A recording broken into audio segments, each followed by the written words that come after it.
अभिक्रिया एंथैल्पी किसी संतुलित रासायनिक समीकरण में अभिकारक से उत्पाद बनने पर उसमें जितनी ऊष्मा मुक्त की जाती है या ग्रहण की जाती है उसे अभिक्रिया एंथैल्पी कहते हैं। इस सूत्र के द्वारा हम अभिक्रिया एंथैल्पी निकाल सकते हैं। Delta H R is equal to उत्पादों की एंथैल्पियों का योग माइनस अभिक्रियकों की एंथैल्पियों का योग इज इक्वल टू समेशन, ये समेशन सिग्मा साइन सारी उत्पाद की एंथैल्पियों के योग के लिए है। ए आई ये उत्पाद के स्टोइकियोमेट्रिक कोफिशिएंट्स हैं। समेशन ए आई एच उत्पाद की enthalpy minus summation b i H अभिक्रियक। यहाँ ये सिग्मा साइन समेशन के लिए है, संयोजन के लिए है सारे उत्पाद की एंथैल्पियों का योग। और A1 जो है, A1 उत्पाद के स्टोइकियोमेट्रिक कोफिशिएंट जो बैलेंस्ड केमिकल इक्वेशन में है, और इसी तरह से B1 अभिक्रियक के स्टोइकियोमेट्रिक कोफिशिएंट जो बैलेंस्ड केमिकल इक्वेशन में है। तो उत्पाद के एंथैल्पी माइनस अभिक्रियक की एंथैल्पी से अभिक्रिया एंथैल्पी डेल्टा एच आर ज्ञात की जाती है। यहाँ एक उदाहरण देखिए, मीथेन गैस 2O2 गैस उससे प्राप्त हो रहा है CO2 गैस और 2H2O लिक्विड। इस अभिक्रिया की एंथैल्पी परिवर्तन delta H R summation a i H उत्पाद minus summation b i H अभिक्रियक। यहाँ देखें, इसके उत्पाद में कार्बन डाइऑक्साइड और वाटर दो चीजें हैं। कार्बन डाइऑक्साइड 1 मोल है जबकि वाटर 2 मोल है। तो enthalpy of HMCO2 gas plus 2 into molar enthalpy of H2O। यहाँ वाटर के 2 मोल होने के कारण हमने इसकी मोलर एंथैल्पी को 2 से गुणा कर दिया है। इस तरह से ये उत्पाद के एंथैल्पियों का योग हो गया माइनस क्रिया कारक के एंथैल्पियों का योग, जहाँ पर मीथेन तो 1 मोल है और ऑक्सीजन 2 मोल है। इस तरह से molar enthalpy HM methane plus 2 into molar enthalpy of oxygen. इस तरह से इनकी मोलर एंथैल्पियों को यहाँ डाल के हम डेल्टा एच आर इस अभिक्रिया की एंथैल्पी ज्ञात कर सकते हैं। अतः डेल्टा एच आर जब किसी अभिक्रिया में अभिकारक व उत्पाद की एंथैल्पी का योग समान है तो डेल्टा एच आर 0 होगा। उस अभिक्रिया को ताप निरपेक्ष कहते हैं। तापमान के साथ उसके डेल्टा एच आर पर कोई प्रभाव नहीं पड़ेगा। यदि किसी अभिक्रिया में उत्पाद की एंथैल्पी का योग अभिकारक की एंथैल्पी के योग से अधिक है तब डेल्टा एच आर पॉजिटिव होगा और उस अभिक्रिया को ऊष्मा शोषी अभिक्रिया कहते हैं। इस चित्र में देखें, ये अभिकारक की एंथैल्पी है और ये उत्पाद की एंथैल्पी है। उत्पाद की एंथैल्पी ज़्यादा है। उत्पाद की एंथैल्पी में से जब हम अभिकारक की एंथैल्पी घटा देंगे तो पॉजिटिव आंसर आएगा। अतः ये ऊष्मा शोषी अभिक्रिया के लिए डेल्टा एच आर का मान पॉजिटिव आता है। यदि किसी अभिक्रिया में अभिकारक की एंथैल्पी का योग उत्पाद की एंथैल्पी के योग से अधिक है तो डेल्टा एच आर नेगेटिव तथा उसमें ऊष्मा क्षेपी अभिक्रिया होगी, एक्सोथर्मिक रिएक्शन। यहाँ देखें चित्र में, अभिकारक की एंथैल्पी ज़्यादा है और उत्पाद की एंथैल्पी कम हो गई है, ऊष्मा मुक्त हो गई है। तो उत्पाद की एंथैल्पी में से क्रियाकारक की एंथैल्पी घटाएं तो नेगेटिव आंसर आएगा, क्योंकि उत्पाद की एंथैल्पी कम है और क्रियाकारक की एंथैल्पी ज़्यादा है तो डेल्टा एच नेगेटिव आएगा। इस तरह से ऊष्मा क्षेपी अभिक्रियाओं के लिए डेल्टा एच आर का मान नेगेटिव होगा। ऊष्मा रासायनिक समीकरण, थर्मोकेमिकल इक्वेशंस। किसी रासायनिक समीकरण में अभिकारक से उत्पाद बनने पर होने वाला एंथैल्पी में परिवर्तन ऊष्मा रासायनिक समीकरण कहलाता है। साधारणतः हम क्या करते हैं, किसी भी केमिकल इक्वेशन को बस लिख देते हैं और उसमें डेल्टा एच आर व्यक्त नहीं करते, लेकिन ऊष्मा रासायनिक समीकरणों में एंथैल्पी परिवर्तन भी दिखाया जाएगा और क्रियाकारक तथा उत्पादों की भौतिक अवस्था वो भी कोष्ठक में दिखाई जाएगी। और यदि कोई अपरूप है तो उसका भी नाम लिखा जाएगा। अतः ऊष्मा रासायनिक समीकरण लिखने के लिए अभिकारक व उत्पाद की भौतिक अवस्था को कोष्ठक में सॉलिड, लिक्विड या गैस से तथा अपरूप है तो उस अपरूप का नाम भी कोष्ठक में लिखते हैं। जैसे मान लीजिए कार्बन ग्रेफाइट के रूप में है या डायमंड के रूप में है तो वो डायमंड या ग्रेफाइट को कोष्ठक में लिखना पड़ेगा।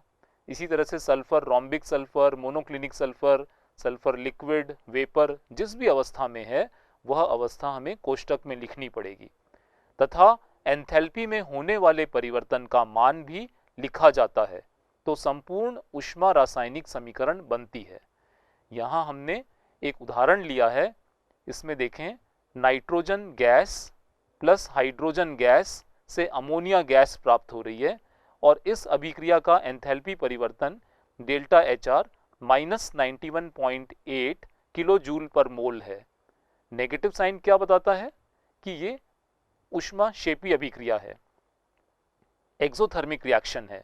जब नाइट्रोजन और हाइड्रोजन कंबाइन करके अमोनिया देते हैं तो इतनी ऊष्मा मुक्त हो रही है। और यही अभिक्रिया अगर विपरीत दिशा में लिखी जाती है जहां अमोनिया गैस से नाइट्रोजन और हाइड्रोजन प्राप्त हो रहे हैं तो आप देखें जो डेल्टा HR एंथैल्पी परिवर्तन है वो भी विपरीत दिशा में, ये नेगेटिव थी यहाँ ये पॉजिटिव हो गई है, यानी कि ये अभिक्रिया ऊष्मा शोषी एंडोथर्मिक रिएक्शन है। Delta HR 91.8 kilo joule per मोल।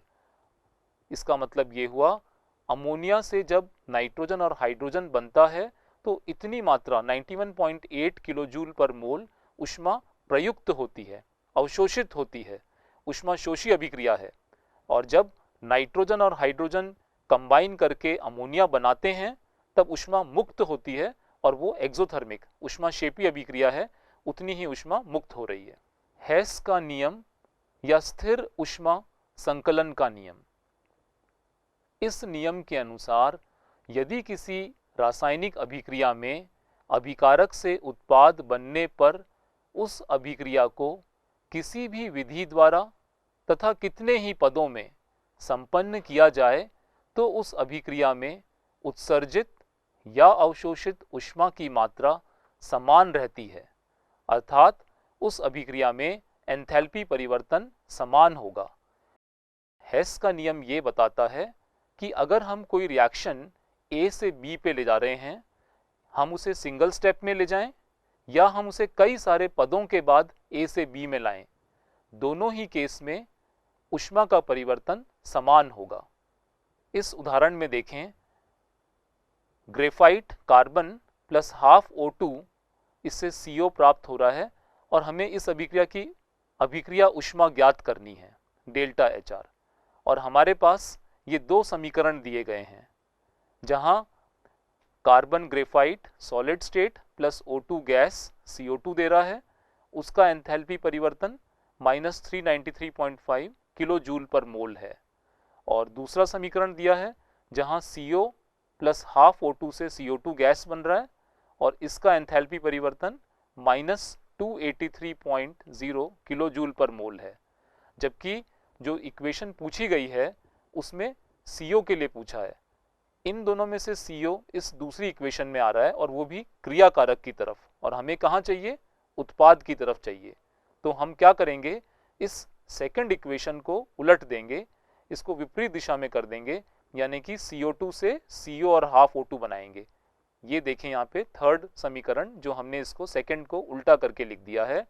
और जब हम समीकरण को विपरीत दिशा में लिखते हैं तो एंथैल्पी परिवर्तन का साइन भी परिवर्तित हो जाता है।